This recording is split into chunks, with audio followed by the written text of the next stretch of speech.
हरे राम राम राम हरे हरे हरे कृष्ण कृष्ण कृष्ण हरे हरे पुंडलिका वरद हरे विठ्ठल श्री ज्ञानदेव तुकाराम पंढरीनाथ भगवान की ज्ञानेश्वर महाराज की जय जगद्गुरु तुकाराम महाराज की जय। आणि मरणी जयाजे आठवे तो तेची गती ते पावे मनोनी सदा स्मरावे मातेची त्वा महायोग पीठे तटे भीमरथ्यां वरं पुंडरीकाय दातु मुनीन्द्रैः समागत्य तिष्ठन्तमानन्दकन्दं परब्रह्मलिङ्गं भजे पाण्डुरङ्गं समचरण सरोजं सान्द्रनीलाबुदाभं जगन्निहित पानी मंडन मंडनानां तरुण तुलसीमाला कंदरं कंजनेत्रं सदैवलहासं विठ्ठलं चिन्तयामि। नमो ज्ञानदीपा नमो सद्गुरु सच्चिदानंद रूपा नमो सद्गुरु भक्त कल्याण मूर्ते नमो सद्गुरु भास्करा पूर्ण कीर्ती नमो विशद बोध विदग्धा विद्यारविंद प्रबोधा परा प्रमेय प्रमदा विलासिया देवा तुच गणेशो सकलार्थ मते प्रकाशो मने निवृत्ती दासो अवधारी जोजी सेवय लागे सेवक झालो तुमच्या लागलो निज चरणा अहो स्वामी तुकया देवा यावरी न करावा अभेर मस्तक हे पायावरी या वार करी संतांच्या पांडुरंगा करू प्रथम नमन दुसरे चरण संताचिया त्यांच्या कृपादाने कथेचा विस्तारो बाबाजी सद्गुरु दास तुका आणि मरणी जयाजे आठवे तो तेची गती ते पावे मनोनी सदा स्मरावे मातेची तुवा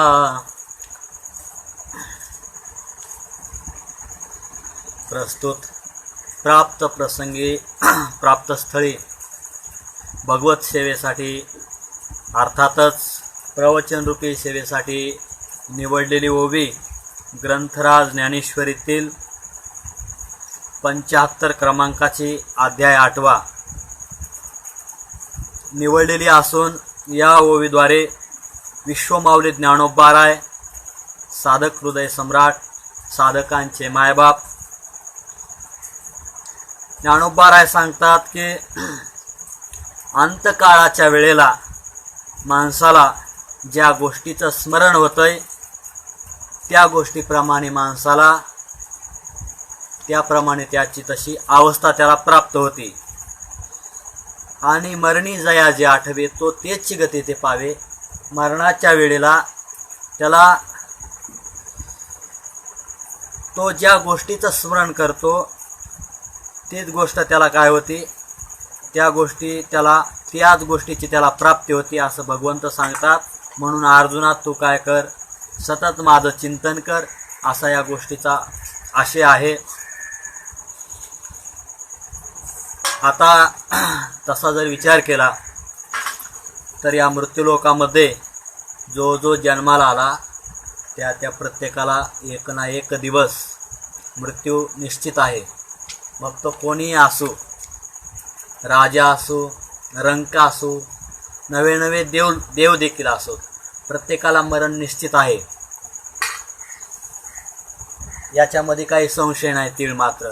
जातस्य ध्रुव मृत्युर ध्रुवम जन्म मृतस्य च तस्माद परिहार्यर्थे न त्वं शोचितुमर्हसि याच्यामध्ये काही संशय नाही। जातस्य ध्रुव मृत्यू ध्रुवम जन्म मृतस्य च मरण हे अपरिहार्य आहे म्हणजे मरण हे आहेच महाराज।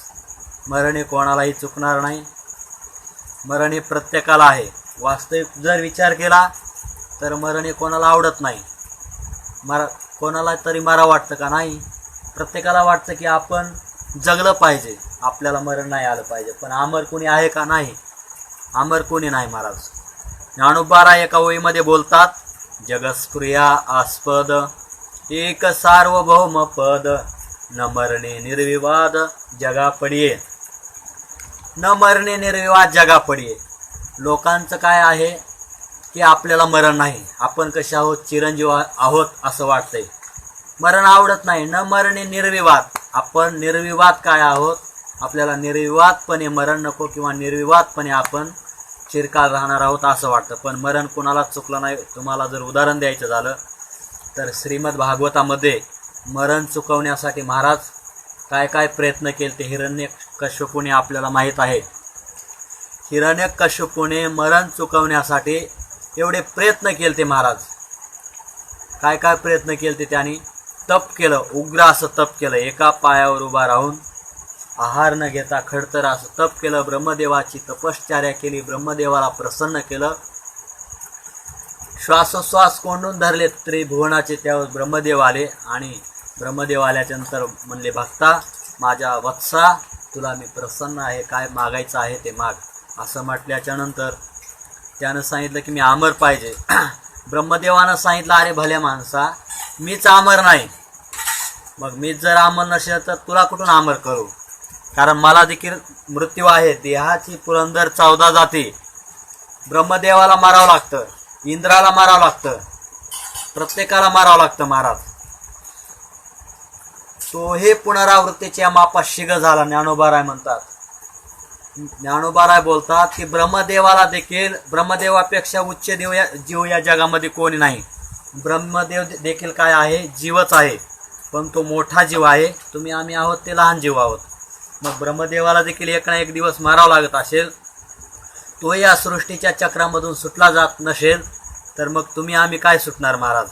मग त्यांनी सांगितलं, तुला देखील मृत्यू आहे, मग तुला देखील एक ना एक दिवस मारावं लागेल. त्याने सांगितलं, ठीक आहे, पण मला मृत्यू जर येणारच अटळ असेल तर मला मृत्यू तुम्ही काय करा. तो हिरण्यकश्यपू सांगतो, ब्रह्मदेवानं सांगितलं की तुला एक मात्र आहे की तुला मी वरदान देऊ शकतो, काय वरदान पाहिजे ते माग. त्यावेळेस त्यानं वरदान मागितले महाराज. काही श्रीमद भागवतामध्ये त्याची यादीच आलेली आहे भली मोठी.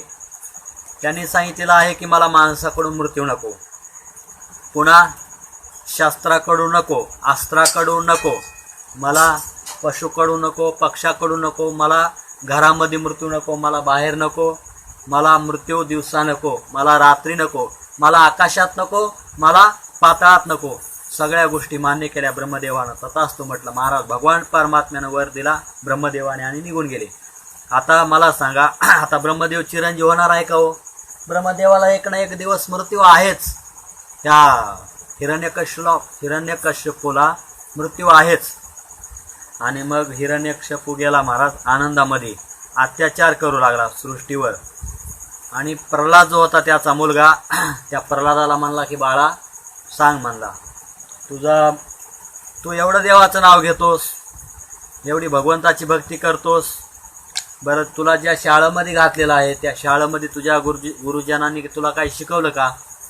त्या गुरूंचं नाव होतं महाराज प्रल्हादाच्या दोन जे गुरु होते, जे शिक्षक होते, त्यांचं नाव षंड आणि आमरकर. ते दोन शिकवत होते. काय बाळा तुला शिकवलं का? एवढ्या दिवस शाळेत गेला, 4 महिने झालं. असं म्हटल्याच्या नंतर प्रल्हादानं सांगितलं की बाळा मला शिकवलं. काय शिकवलं? प्रल्हादानं सांगितलं 9विधा भक्ती शिकवली, त्या भगवान परमात्म्याचं नाव कसं घ्यायचं ते शिकवलं, आणि भगवंताची भक्ती कशी करावी हे शिकवलं. असं म्हटल्याच्या नंतर हिरण्यकश्यपूचे महाराज डोक्याची आग मस्तकाला गेली. हिरण्यकश्यपूचे डोळे लाल बुंद झाले, ओठ थरथर कापू लागले. ब्रह्मदेवाला आता त्या हिरण्यकश्यपूला काय कळावं काय कळना. काय शिकलास म्हणून दाखव बरं. त्यावेळेस प्रल्हादानं म्हणून दाखवायला सुरुवात केली महाराज. श्रवणम कीर्तनम विष्णू स्मरणम अर्चनम वंदनम दास्यम सख्यम आत्मनिवेदनम. 9विधा प्रकारची भक्ती शिकली. पहिली भक्ती आहे श्रवण, दुसरी आहे श्रवण, दुसरी भक्ती कीर्तन, श्रवण कीर्तन, विष्णूचं स्मरण, पादसेवनम, अर्चन वंदनम आणि सख्य आणि आत्मनिवेदनम. 9 प्रकारची भक्ती शिकलो असं सांगितलं महाराज. आणि सांगितल्याच्या नंतर हिरण्यकशिपूला राग आला. अरे त्या दुष्ट हिरण्यकशिपूचं, त्या दुष्ट भगवंताचं नाव घेऊ नको, तो माझा शत्रू आहे असं सांगितलं. नाम घेऊ निधी देवाचे, एकनाथ महाराज भागवतामध्ये म्हणतात, नाम घेऊ निधी देवाचे, हे बिरद हिरण्यकशिपूचे, त्यासी कीर्तन तुझे रुचे. देवाचं नाव घेऊ देत नव्हता महाराज प्रल्हादाला हिरण्यकशिपू. मग त्या प्रल्हादाला सांगितलं की तुझा बाळा कुठं आहे तुझा देव. त्यावेळेस प्रल्हादानं सांगितलं माझा देव कुठं नाही हे तुम्ही सांगा. माझा देव सगळीकडे आहे, तुम्ही जिकडे पाहाल तिकडे आहे. हरे व्यापक सर्वत्र समाना. तुलसी रामायणामध्ये सांगतात, हरी हरी व्यापक सर्वत्र समाना. हरी सर्वत्र समान, सगळीकडे आहे हरी महाराज, सगळीकडे आहे.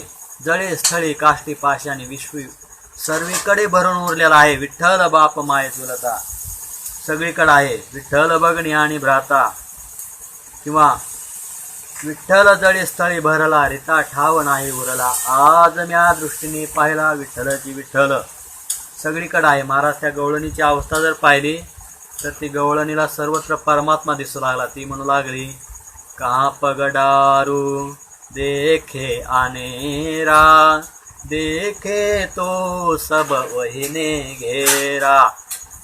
म्हणू लागले मी पाय कुठे ठेवू, जिकडं पाहो तिकडं मला कन्हैया दिसतो, माझा लाला दिसतो, मला परमात्मा दिसतो.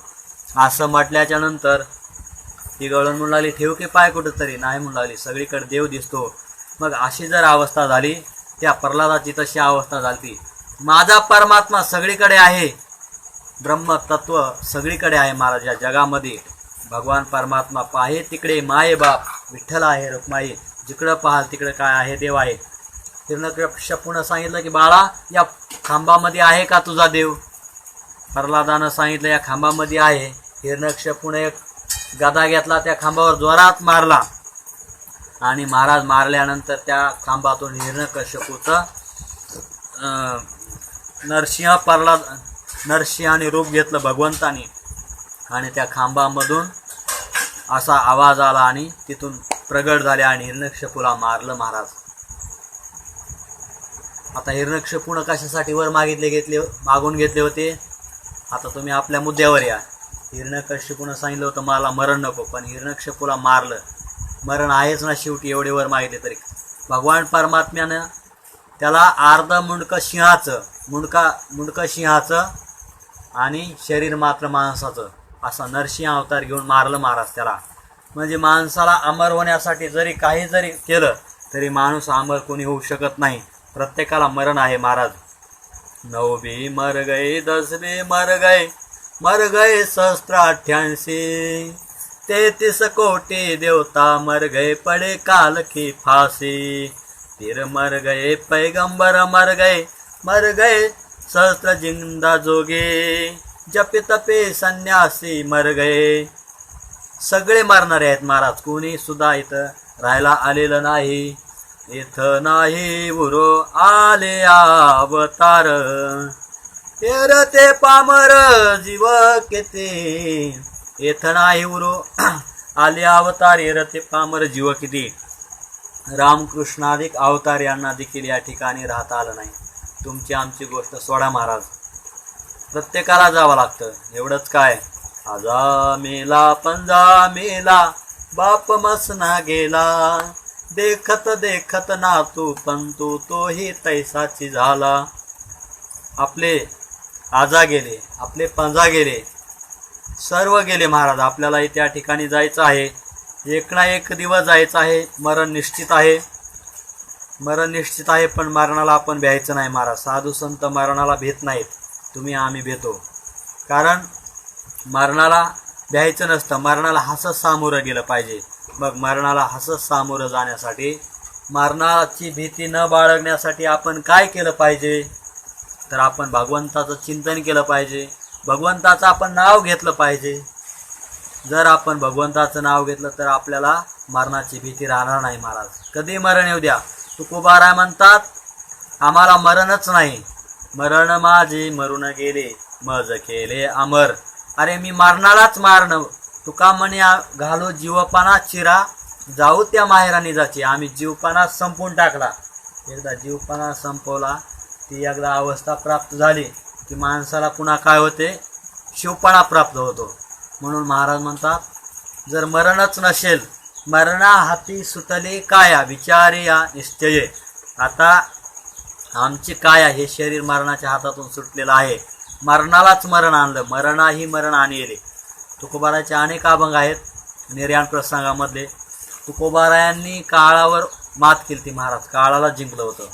मग आता काळावर मात केली म्हणल्यास मरण कुठलं महाराज.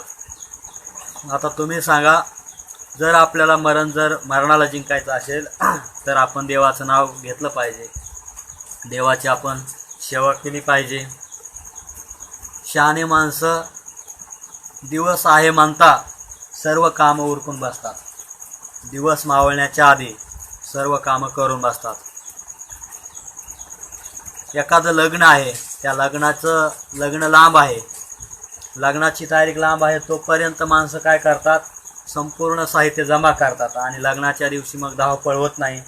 नाही तर लग्न आहे आज, त्या दिवशी ब्राह्मणाला सांगितलं, मग ब्राह्मण कुठंतरी गुंतलेला असतो, त्या दिवशी बस्ता बांधायचा शक्य नाही या गोष्टी. मग अगोदर सर्व तयारी केली पाहिजे. तसं साधू संतांनी मरणाची तयारी अगोदर करून ठेवली महाराज, बरं का. तसं आपलं जर पुण्य असेल, आपण जर जीवनात चांगलंच कर्म केलं असेल तर आपल्याला काही भीती नाही. खरी ज्याची सेवा भय काय त्याच्या जीवा. तुकोबाराय म्हणतात, जर तुमची खरी सेवा असेल, जर तुमची खरी भगवंताची भक्ती असेल तर तुम्हाला भय नाही. म्हणून तुम्ही काय करा, भगवंताचं चिंतन करा. वास्तविक जर पाहिलं तर महाराज, माणसाच्या देहाचा काय भरोसा आहे महाराज. क्या भरोसा है इस जिंदगी का, साथ देती नहीं है किसी का, श्वास रुक जाएगा चलते चलते, क्षमा बुझ जाएगा जलते जलते, दम निकल जाएगा रोशनी का, क्या भरोसा है इस जिंदगी का. माणसाच्या देहाचा काही भरोसा नाही महाराज, नाही देहाचा भरोसा. पडोने जाईल कलेवर, विठ्ठल विचारी पासार. देह कधी पडेल सांगता येत नाही. म्हणून माणसाने सतदेवाचं चिंतन केलं पाहिजे, कारण या देहाचा भरोसा नाही महाराज, कधी जाईल सांगता येत नाही. आयुष्य जात आहे पहा, काळ जपत असे महा, स्वहिताचा घोर वहा ध्यानी रा श्री हरेच्या.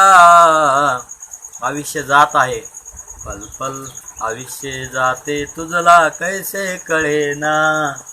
आयुष्य क्षणाक्षणानं जात आहे महाराज. मग माणसानं आयुष्य जात आहे म्हणून सतदेवाचं चिंतन केलं पाहिजे, भक्ती केली पाहिजे, काहीतरी भक्ती केली पाहिजे. अरे काही थोडा बहुत लाग पाठ, करा भक्ती भाव धरा बळकट, तन्मन ध्यान द्या लावून या नीट, जरी करणे असेल गोड शेवट गा. जर तुम्हाला गोड शेवट करायचा असेल तर काही थोडा बहुत लाग पाठ, थोडा तरी लागपाठ करा, करा लाग पाठ, जरा पंढरीची वाट, जव नाही चपेट, घात पडला कळी काळाचा. जोपर्यंत काळाचा तुमच्यावर घाला पडला नाही तोपर्यंत तुम्ही पंढरीची वाट धरा, तोपर्यंत तुम्ही देवाचं चिंतन करा. काही थोडा बहुत लाग पाठ, करा भक्ती, धरा भाव बळकट. भक्ती करा आणि भाव बळकट धरा, भाव बळकट पाहिजे आणि करा भक्ती भाव धरा बळ, तन्मन ध्यान द्या लावून या नीट. तुकोबाराय म्हणतात, तुमचं शरीर जे आहे ते देवाकडे लावा, ध्यान तुमचं देवाकडे लावा. जर तुमचा गोड शेवट व्हायचा असेल तर महाराज, जर आपला शेवट जर चांगला व्हायचा असेल तर आपण देवाचं चिंतन केलं पाहिजे.